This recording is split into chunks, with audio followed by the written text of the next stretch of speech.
It is told because it is beautiful, and because the rest of England arose in its fat, satined Bayswater wrath and called it beastly. Horrid things have been told with it, as with all tales of Limehouse. But hear the story, if you will, and be gentle, be pitiful.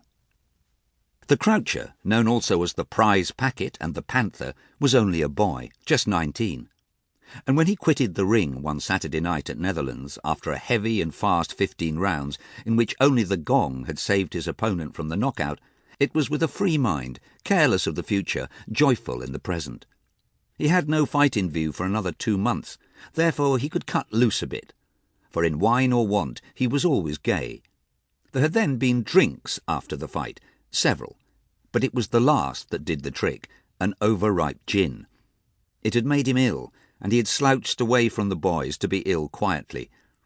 Now he wanted something to pull him together again, for he thought, as one does think after 3 or 4, that 5 or 6 might do the trick. So behold him at 10:30 on this Saturday night, loafing along East India Dock Road and turning into Pennyfields. From Pennyfields he drifted over West India Dock Road, past a house where a window seemed deliberately to wink at him, and so swung into that causeway where the cold fatalism of the Orient meets the wistful dubiety of the West.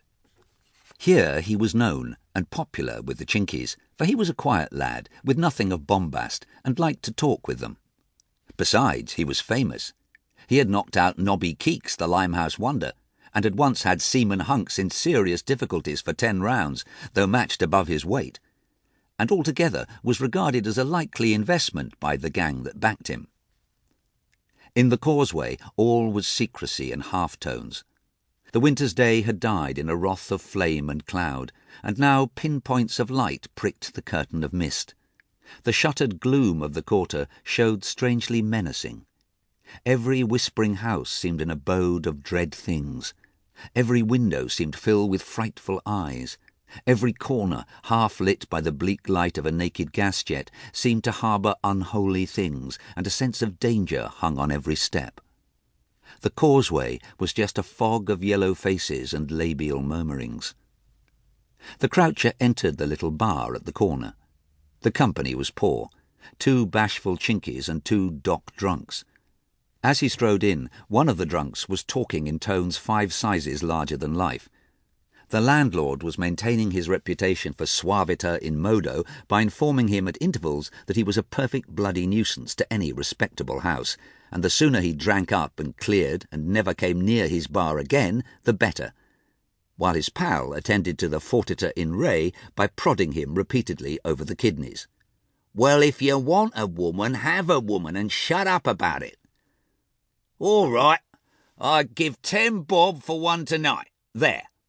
And with a proud hand he jumped a half-sovereign on the table and caught it. The Croucher had a brandy and followed the conversation without listening. He was, as he said, off colour, bad-tempered about everything like, and didn't know why. Everything was all right, but, well, he just felt like that. He wanted something to happen, something new. His thoughts swam away like roving fish and came back suddenly as the roaring of the 2 drunks dropped.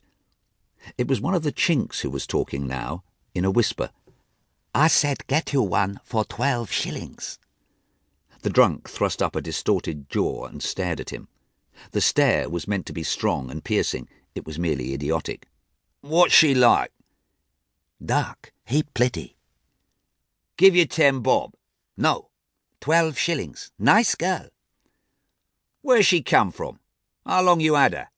Now the Croucher pricked up his ears and butted in. He had an idea. Here was something that might amuse him for a bit and take off that sickish feeling. A nice girl. Good fun.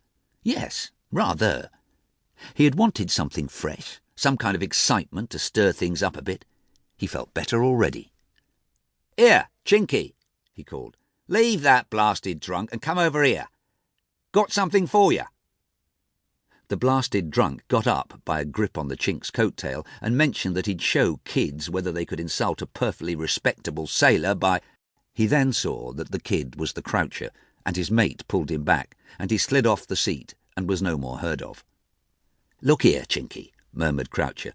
"What you going to have?" "Righto, 2 brandies, quick.